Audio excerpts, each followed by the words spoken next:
अस्सलाम वालेकुम नाजरीन। सुप्रीम कोर्ट ऑफ पाकिस्तान की latest judgement 1289/2020 justice Umar Ata Bandial साहब, जस्टिस सज्जाद अली शाह साहब, जस्टिस सैयद मंसूर अली शाह साहब ने यह केस सुना। सिविल पिटीशन जो है ये, अब इसमें जो चीज इशू जो है हम डिस्कस कर रहे हैं वो ये है कि whether the contents of nikahnama clause column like clauses of other contracts are to be construed and interpreted in the light of intention of parties, कि जो निकाह नामे के कॉलम होते हैं, जो क्लासेस होती हैं, वो भी एक किस्म का मुआहदा होती हैं जो कॉलम बने हो, उनकी भी ताबीर जो है और तशरीह जो है वो पार्टीज की इंटेंशन के मुताबिक करनी चाहिए। ये सवाल उठाया गया है।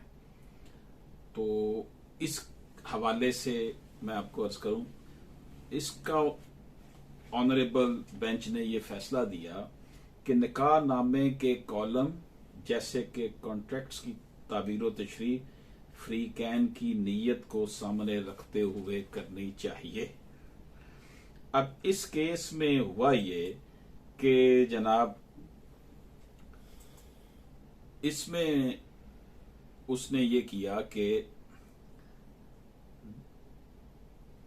Entries of column number 13 to 16 of the निकाह नामा ऑफ द पार्टीज, वो क्या थी जी? 13 नंबर में लिखा था महर की रकम 7 तोले सोना, सोने के जेवरात कीमत 1,60,000 रुपया। 14 नंबर में लिखा था कितनी रकम मौजर और गैर मौजर। 15 में लिखा है आया महर का कुछ हिस्सा शादी के मौके पर अदा किया गया, अगर किया गया तो किस कदर, लिखा हुआ है तकरीबन। 16 में है कि आया पूरा महर या इसके किसी हिस्से के एवज में कोई जायदाद देनी है कि दी गई है तो इस जायदाद की सराहत और इसकी कीमत जो फरीकैन के माबैन तय पाई है। इसमें लिखा हुआ है जी एक जब अराजी बामकाम कश्मीर आबाद नज़द खादी किले। अब the family court observed that the dower mentioned in column number 16 of the nikah nama was payable only if the dower specified in column number 13 had been paid। ठीक है जी। उसने कहा जी फैमिली कोर्ट ने ये ऑब्जर्व किया कि जो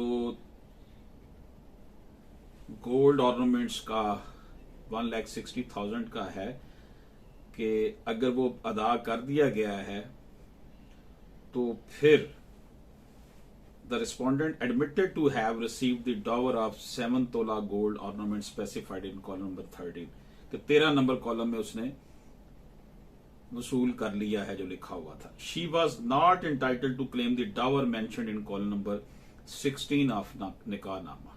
उसने कहा जी अगर तो उसने वो 13 नंबर कॉलम वाला सोना कर लिया है तो फिर जो 13 नंबर वाला कर लिया है तो 16 नंबर में जो लैंड लिखी हुई थी कश्मीराबाद नियर खड्डी कले में, तो वो फिर वो नहीं ले सकती।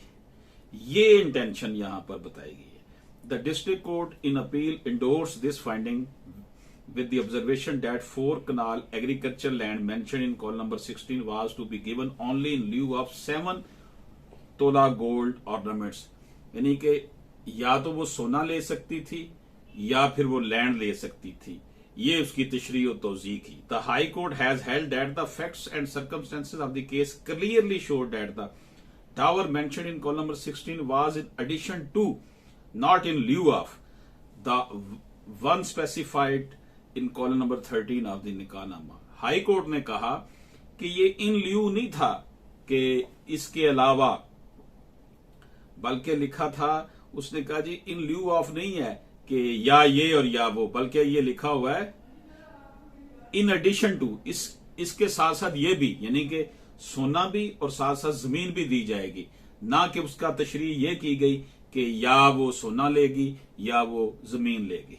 We find that family court and district court have acted on what the heading of column number 16 prima facie suggests, the mentioning of any property that is given in lieu of the whole or any portion of the dower without ascertaining the intent of the parties। यानी family court और civil और appellate court ने ये कहा, सोचा कि जनाब या वो मिलेगा या ये मिलेगी, या सोना मिलेगा या जमीन मिलेगी।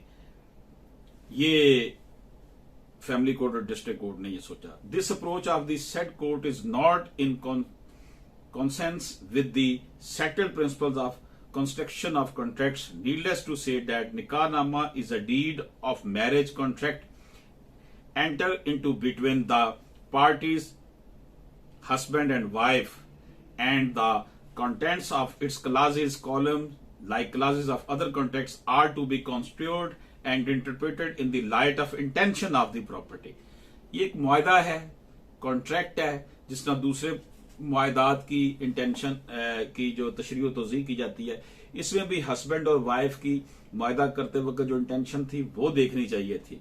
The high court has rightly ascertained the intent of the parties for mentioning 4 canal agriculture land in column number 16 of the Nikah-nama, irrespective of its placement in a particular column. It is a matter of common knowledge that the persons who solemnize Nikah or the Nikah registrars are mostly laymen, not well versed of legal complication that may arise from mentioning certain terms agreed to between the parties in any particular column of the Nikah-nama. Supreme court यहाँ करार देती है कि आमतौर पर यह देखा गया कि जो निकाह रजिस्ट्रार या निकाह खां होते हैं वो लेमैन होते हैं, ज्यादा पढ़े लिखे नहीं होते। वो अदालती पेचीदगियां जो कॉन्ट्रैक्ट्स के हवाले से, एक्ट्स के हवाले से, उसको नहीं समझते। Therefore it become the foremost duty of courts dealing with disputes arising out of the terms entered in the Nikah-nama to ascertain the true intent of the parties and give effect thereto accordingly. यहां पर देनी है intention of parties को आपने ascertain करना है, उसकी तशरीह और तौज़ीह करनी है। तो गोया निकाहनामे के कॉलम जैसे कि कॉन्ट्रैक्ट्स की ताबीर और तशरीह की जाती है, इसी तरह इसकी भी तशरीह और ताबीर जो है वो करनी चाहिए। अदालत ने यह करार दिया कि दोनों जो चीजें थी, यानी कि निकाहनामे में जो उसका गोल्ड लिखा था और जमीन लिखी थी, ये दोनों थी, इन एडिशन थी, इन ल्यू ऑफ नहीं थी कि या वो लेगी या ये लेगी। ये इंटेंशन जो थी ये दोनों पार्टीज की थी। Yes, the contents of nikahnama clause columns like clauses of other contracts are to be construed and interpreted in the light of intention of the parties. जो निकाहनामे की कॉलम्स हैं, क्लासेस हैं, ये भी दूसरी कॉन्ट्रैक्ट्स की तरह हैं। इनकी तशरीह और तौज़ीह भी जब करनी है तो पार्टीज की इंटेंशन देखकर करनी है। It is a thing. नाजरीन, इजाजत चाहता हूं। अल्लाह हाफिज।